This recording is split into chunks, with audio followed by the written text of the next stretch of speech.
How's everyone doing? Hope you're alright. It's cold there. I'm back again. Um, I've just been watching a couple of videos now on YouTube about the Gangland documentary that aired on Channel 5. Um, and I've seen a lot of like negative things on the like, oh, it was the black gangs, it was racist, it's wrong, it glamorizes the gun, and all that sort of stuff, right? Well, I'm here today as a former gang member who has experience with. I was on a documentary. I was on a six-part documentary that aired on the Crime Investigation channel. Was very, very, very, very popular.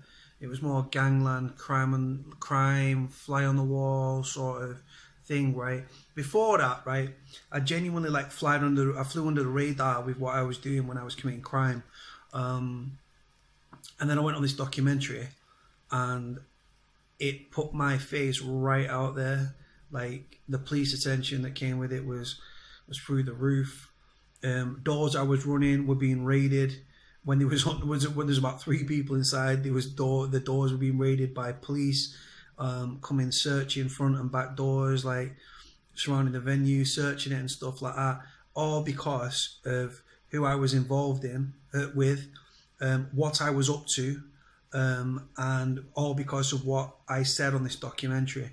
Um, and it reflects in this Channel 5 program, Gangland, talking about the South London like gangs and stuff. And I'm a former gang member, right? I went from gang member to being involved with gangsters and stuff. And in the eyes of the police, I was a minder in a criminal underworld and all this sort of stuff. So I'm in a place to comment on the program. I didn't watch it all. I'll be honest with you. I sort of I was like on my phone, but I was watching as well. It was like flicking backwards and forwards. I knew what to expect, and it was exactly what to expect. People plugging drugs up their ass, going about, fucking Mac 10 submachine guns, fucking Scorpion, like submachine guns, all this sort of stuff, pulling clips out, like the magazine out of the straps and stuff. And it's a world that I was very, very involved in. I used to be involved with a very, very notorious gang from Manchester. They ran drugs, and it was mainly drugs. But firearms aplenty. I actually met this gang while I was doing the doors in Manchester, well, in Ashton, Underline. And I was the head doorman at a rough club. They were dealing drugs in the club. Befriended them. We nearly clashed a few times, but then became friends with them. They used to sell drugs in the club. I used to search people for drugs, take the drugs off people, sell them to this gang that I was involved in.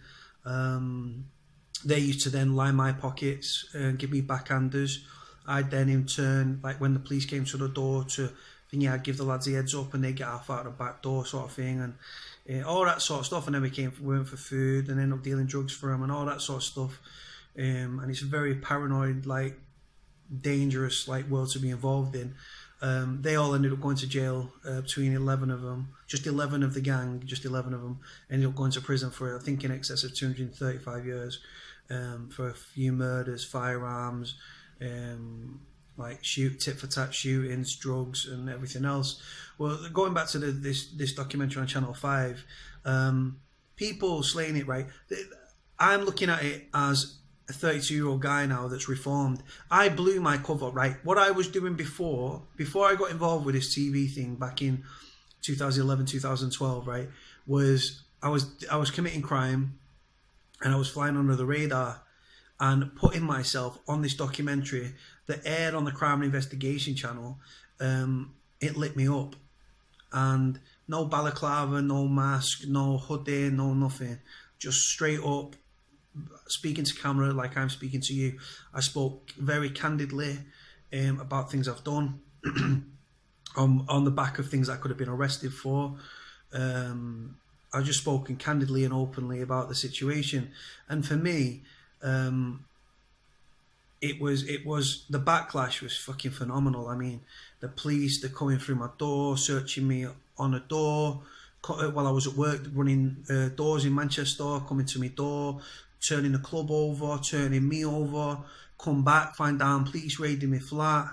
It's definitely the way it is. But this, like I say, back to the Gangland program, it is what it is. It's like out of poverty, and on these like estates and stuff. You come from broken homes, your boys are there, and then it's like, oh, listen, I'm going to do a bit of this, we're going to do a bit of that. And it starts small, and then it goes big very quick. From a very young age, you're talking 12, 13, 14, right? And it's partly to belong to something. And then you see the money, and you see the elders on the estate rolling round in the Mercs and the Subaru Imprezas and the Porsche Cayennes and the convertible BMs and the girls and the money and like the nice watches and the bling and the jewelry and all that shit, man. That's what goes on, and you're drawn to it. You see other people around your estate can't afford fucking to eat and stuff, you know what I mean? And then you've got to do a bit of this and a bit of that to survive, so you get drawn in. I was actually older. I was knocking around with like street gangs when I was a kid, but nothing like to what the extent of what I got involved in years after. And like I say, when you're from these estates and stuff, it's not. It's a way to. It's a means to an end, right? You see your mom struggling, yeah. You see your family struggling. They're working. They're not working. They've lost a job. They're fucking grafting. They're doing a bit of this and a bit of that to survive, right? And they can't afford to keep their head underwater. And you see them struggling, and you start making a bit of money, and you end up like giving it to your mad and that, and paying the way and like getting involved, right? Firearms and drugs go hand in hand. Obviously, like from poverty derives like you see what other people have got, right? And you want it, and you think, you know what, I'm gonna get it, and you fucking go out and you get it, and it's like it's a job. And some of these lads, nobody, like the kid said on the program, oh, I've always wanted to be a drug dealer. Nah. Listen, when the kid was a kid, yeah, when he was young, he didn't wake up thinking, yeah. What it is, it's learned. He's come up on the estate, he's seen it, he's seen his boys doing it, and he's learned, and he's got involved with a trade, and he become a drug dealer. And drug dealers and criminals make a lot more money, right? There's risk involved, and like death. The one thing that people that have not spoken about on this documentary, like the people that are on YouTube that spoke about it, have not mentioned death and stuff like that. Like death is it's a big occupational hazard, right? In London, where obviously it's scattered out, but you've got so many gangs in such a small area. It's like a tale of two cities, right? You've got the posh suburbs of North London, St John's Wood and Marylebone and all them sorts of places, Mayfair and all that. And you got like the slums, you got like Croydon, you got like Acton, you got all them sorts of places, man. South East, North and West, Bermondsey, all them sorts of gaffs, man, sorts of areas. So you got boys running around there in estates full of rat warrens and like ginnels and shit like that. And you've got so many gangs within a small area that it's very easy to get what you call get caught slipping, which means that you get caught in somebody's area and you're not got no on you, you're not tooled up on anything, whether it be a machete, combat knife, firearm, taser, CS gas, fucking stun gun, whatever. List goes on. The program itself, I'm sort of in two minds, right? It glamorizes gangs, it definitely does, because if I'm a youth, right, watching that, I'm thinking, oh yeah, I want a bit of that. I want the drugs. I want to be a bad boy. I want the money. I want to hold a strap. I want to pop someone for no reason to get a rep, to get a reputation, and that's what goes on. And like I say, it germinates. It really does. It spreads like wildfire, right? And then other people see it, and other people see it, and your boys see it, and then your other boys see it, and before you know it, you're a tight little clique. And you're all doing a bit of this and a bit of that. And the thing is, within the gangs, it's like you want to be like, if someone's a bit crazier than you and like, oh, I'll shoot him, I'll shoot that, right? You want to be like that person, and then other people want to be that person. So what it leads to is like people will pull the trigger, simple as that, just to get the rep, just to be, wow, like, oh, he's a bad man, yeah, man. And it goes on, and it's a very, very big problem, like I say. But drugs, like now, right, say you go out, yeah, right? You spend, I don't know, depending on what purity and stuff, 20, 30k, right, on a kilo of heroin, right? You get your kilo, you cut it, right? So a kilo, to people that don't know, like a house brick, right? So you get your house brick, you cut it with a cutting agent, right? And then once you've cut it, you've gone from one house brick to two house bricks, right? So straight away, just by cutting it, you've doubled your profit. You've doubled your money, doubled money, people. And this is why firearms are so readily, like, they're involved in that world, because you've got to make sure no one's going to jack your stash and everything else. And the kid on the gangs and stuff, they just wanted to be on TV and stuff, like, oh yeah, sick mate, sick. And you know what the thing is though, on the flip side of that, it actually needs to be broadcast, because it shows the state of the policing in the UK. It shows that people can actively go around and flaunt firearms and fucking like submachine guns and pistols and all the usual fucking weapons, right? It's part and parcel of life. And unfortunately, here in Britain in 21st century, like 2016, there are more guns and drugs on the street than there are police officers. So people shouldn't really be shocked that it's an issue. I'm from Manchester, obviously, with my accent. We have a problem here in Manchester with the old Gunchester slogans. You got Wivenshaw, Benchill, Newhall Green. You got Old Trafford. You got Longside, Levenshulme. You know what I mean? Some rough areas about. You know what I mean? Moss Side. So all these areas about, yeah, and everyone's doing a bit of this and that. You got like the gangs that I used to be involved with. You got Donington, Cheetah Mill. You got like the OTC, the Old Trafford Crips, LSC, Longside Crew. You got all these crazy, like, there's all these gangs and spin-off gangs, and gangs have got gangs, and gangs have got gangs, right? And the youth, yeah, they're like the up and coming. You'll have the elders, then you'll have the youth, right, that are like 18, 19, and then you got the youth, and you see in boys, yeah, that are in school uniform, yeah, getting caught with strap bags, yeah, the little bags you go over your shoulder like a satchel bag, yeah, with drugs and shit like that, going to school selling the weed and MDMA and all that sort of shit, man. And trust me, I know it sounds crazy, but it fucking goes on. Now, the thing is with the program, right, I've got two opinions on it, right? One, it's a hard-hitting documentary and it shows what goes on. I mean, example, gangs are a real problem, right? People want to watch fake shit on TV, fucking fixed programs like X Factor, like fucking Big Brother, and all that shit, right? Scripted fucking bullshit, right? With Z-list celebrities and it's fake, right? I like real programs with real people with real, like real problems and everything else, right? And the issue is very real. Gangs. Drugs is a very real issue. Death, because two or three of the lads died, because obviously they've become like victim to the industry they was involved in. And like I said before, occupational hazard, death is a very, very big problem within the gangs. I mean, I can't estimate the average age of like a gun crime, like of a gang member victim, but it's a very, very, very big problem. The money that comes with it, the respect that comes with it, like as you get older, you're walking into clubs and stuff, and you've got the champagne on the go, you got the Dom Perignon and the fucking, I don't know, Verve Clique, and like more expensive than that as well. You fucking like Cristal champagne and like the bling. You got the nice watches and shit, Jacobs and Co watches. You got the dough. You got your treads on. You're looking dapper, and it's respect and power and money.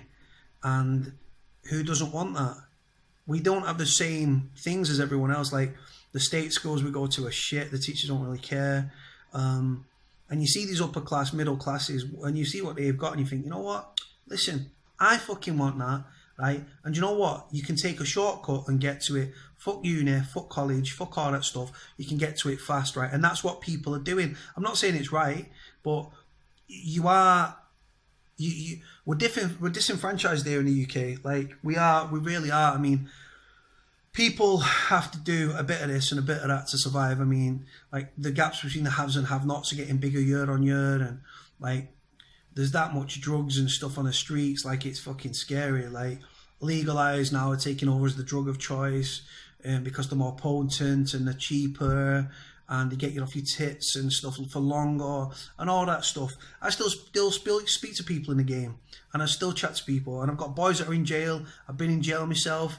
When I was in prison, they actually ask you, are you a former gang member? Have you been involved in gangs? Are you involved with gangs? So I said, yeah.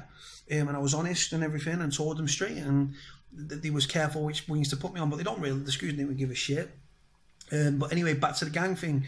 Like, money, power, drugs, guns, all that stuff, respect, women, clothes, watches, jewelry, bling, whatever, all is all there for people to be taken. Now, like I say, yes, it shows the problem, and it shows it's a real hard-hitting documentary, and it shows what goes on. People be plugging drugs at their ass, people be selling drugs, people pulling straps out, people talking openly and not giving a shit because they don't care about the police.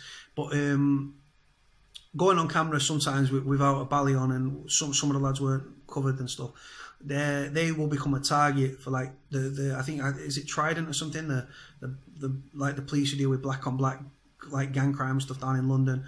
They'll be targeted, and the doors will come off in the wake of that program. Mark my words, the most popular, right, you know, these gangster programs and gang programs and like Gangland stuff, right? The biggest watchers of these programs are not people like Joe Public, right?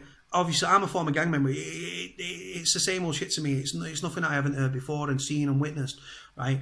It's actually police officers, lawyers, people from, like, the Crown Prosecution Service that watch these sorts of programs, and it's intelligence and stuff. And of course, and the thing is, by putting the face out there, and I'm speaking as someone that's done this, right, and regretted doing it, right? You put your face out there and you become a target for the police. Now, them boys on there, right? Listen.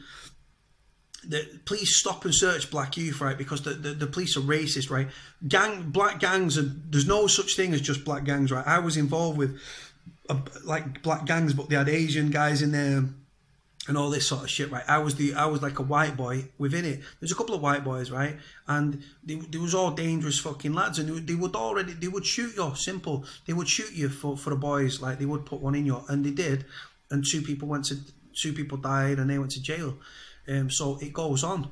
I think some people within, like, middle class, upper class people, they read about this shit in like the newspaper and stuff. But this documentary is like a hard hitting documentary. It shows the problem with the youth of today. We're still disenfranchised. They've still got no stake in society. We still don't give a shit. We still got shit attitudes towards the police. We don't care about the police. The police are still racist and stop us, and the police, like, fan the flames of hatred even more so because of the racist behaviour. Then you see, like, people like Mark Duggan, God bless Mark Duggan, being shot dead, and up here in Manchester, Anthony Granger, God bless him, may rest in peace, right? And it fans the flames of hatred towards the police, and then they see like the gaps between the haves and have-nots are getting bigger year on year, and they see poverty, and they experience poverty, and they think, listen, I ain't struggling for no dough to eat. Fuck that shit. I'm gonna go out. I'm gonna rob people. I'm gonna jack people. I'm gonna commit crime. I'm gonna sell the drugs. I'm gonna sell the firearms. And I'm gonna shoot people, like, and stuff like that. So it's a real, like, hard hitting thing. I mean, I was offered money one time to shoot somebody dead. And yeah, and I'm not gonna go into it too much more. But I was offered money, but the guy couldn't stump the money up, and it never, like, transpired. But I wasn't going to do it anyway, so yeah. But like I say, it's a really, like, it's a big problem and stuff, and like I say, you do get asked to do things reference firearms and stuff in that world. It is part and parcel of what it is. We shouldn't be shocked or surprised at what goes on. Like I say, the series was hard hitting. It hit the problems and stuff of what goes on. These lads, the government don't give a shit about us, so we're running feral. The lads run feral. They do what they need to do to survive. I'm not glamorizing it. Channel 5 glamorized it, but then on, like, against the glamorization of gangs and firearms and drugs and stuff, which it will, like, people will watch that and think, well, I fancy a bit of that. It's not going to stir people away from like, gangs, that is it, fuck. But then on the other side of the coin, it's a hard-hitting documentary that shows the real people, real problems, real issues, real life, and that's good TV.